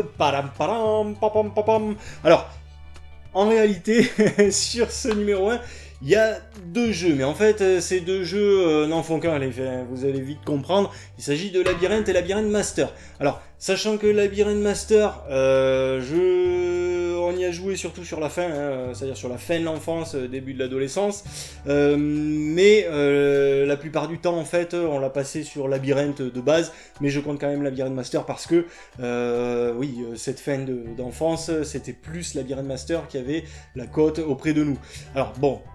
Labyrinthe et Labyrinthe Master, comment vous parlez de Labyrinthe, c'est le jeu auquel on a le plus joué, c'est certain. C'est génial, le principe est génial. Pour le coup là c'est pas un jeu MB, c'était Ravensburger. Si vous connaissez pas le principe de Labyrinthe, très rapidement, vous avez un plateau avec des tuiles qui qui sont en colonne, en ligne, etc. et que vous pouvez pousser, voilà, pour modifier l'aspect du labyrinthe, c'est-à-dire que vous allez pouvoir dégager un mur, créer un passage, pouvoir vous avancer, etc. etc. Le principe est simple, voilà, on a juste à pousser une tuile et ensuite à avancer notre pion aussi loin qu'on le veut. Donc le but du jeu c'est de récupérer des artefacts dans le labyrinthe, donc ça peut être un fantôme, une épée, un casque, une araignée, etc. Donc déjà en soi l'univers était super, c'est-à-dire qu'on se balade dans un univers comme ça médiéval fantastique, et on va récupérer des objets, donc on s'approprie des trucs, on peut voir en temps réel quelle est l'avancée de notre personnage en termes de points. On peut embêter les autres personnages autour de la table parce qu'on va essayer de faire en sorte de leur couper le passage. de les enfermer quelque part, de faire en sorte qu'il n'y ait que des murs autour d'eux éventuellement, voilà, de casser les chemins qu'ils sont en train de construire. On réfléchit beaucoup dans Labyrinthe à la manière d'optimiser ces chemins, de peut-être passer par un chemin détourné, parce que des fois on a l'impression qu'en fait l'objet est là et c'est plus simple de passer, de créer un chemin juste à côté, alors qu'en fait en faisant le tour complet, eh ben, le chemin va se créer beaucoup plus facilement. Je sais pas si je m'exprime bien avec ce jeu, mais ceux qui ont joué à Labyrinthe comprendront. C'est un jeu dans lequel on réfléchit pas mal, il y a de la tactique, on prévoit ses coups à l'avance. Il y a des côtés, il y a des aspects putassiers où on va attaquer ses adversaires en modifiant les schémas du labyrinthe. Il y a ce côté univers qui est vraiment super, avec et c'est tout con, hein, pourtant les tuiles c'est juste des murs et des passages, et dessus de temps en temps il y a quelques artefacts, mais ça fonctionne, ça fonctionne. Labyrinth Master, ensuite, ça devient un petit peu différent, puisqu'en fait on a des baguettes magiques qu'on peut utiliser. Je sais pas, parce que je l'ai plus celui-là. Par contre, pour Labyrinthe, j'ai racheté l'édition collector des... combien? C'est l'édition collector... C'est marqué où ça? 25 ans. 25 ans, dis donc. 25 ans, 25 ans quand je l'ai acheté. Donc ça date un peu déjà. On y a joué l'autre jour là avec ma fille. L'édition est très belle. C'est une boîte en métal, voilà, Labyrinthe. Et toujours aussi beau, le dragon et tout. Très enfantin, hein, bien entendu. Mais on s'est bien amusé avec. Les pions d'ailleurs sont magnifiques dans cette édition. Hein. C'est des pions qui ressemblent à des sorciers. Tous les 4 sont différents. Au niveau des dessins, c'est plutôt bien foutu. Et donc, ouais, c'était 25 ans. Et alors, mais je pense que Labyrinthe a 30 ou 40 ans maintenant. Ça doit être ça. Mais de toute façon, voilà. Je suis né en 81, donc je pense que Labyrinthe a dû naître à peu près au même moment. Voilà. Donc, ouais, entre 30 et 40 ans, plutôt 40 à mon avis. Voilà. Putain, on rajeunit pas, hein. C'est un classique que tout le monde devrait avoir, je pense, dans sa ludothèque. Voilà, nous on y a vraiment beaucoup joué à ce jeu.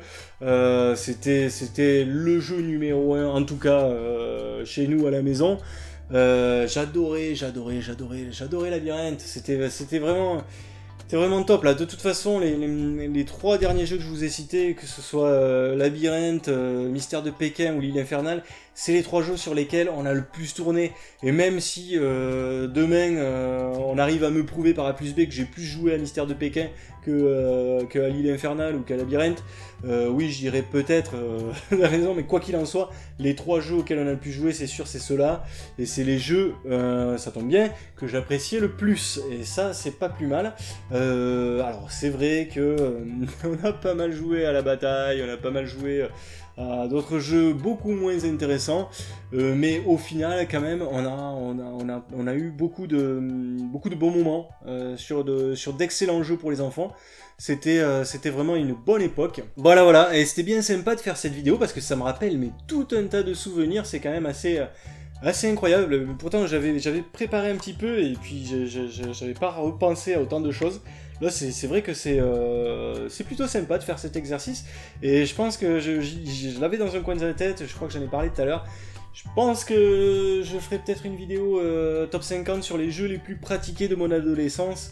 Bon, pas tout de suite, hein, parce que là, ça a été long quand même un petit peu à tourner cette vidéo, et je pensais que ça serait beaucoup plus rapide que ça, mais ouais, je pense que je la ferai, dites-moi ce que vous en pensez dans les commentaires, hein, si ça se trouve, ça n'a aucun intérêt, si ça se trouve, vous avez détesté cette vidéo. Voilà, n'hésitez pas à le dire, n'hésitez pas à mettre un pouce bleu, à partager si toutefois cette vidéo vous a plu. En attendant de nous retrouver pour une prochaine vidéo qui sera beaucoup plus standard, hein, on parlera d'un seul et unique jeu, je pense qu'on parlera de Spartacus d'ailleurs. Je vous dis à bientôt et n'oubliez pas entre temps de mettre les pions sur la table. Bisous!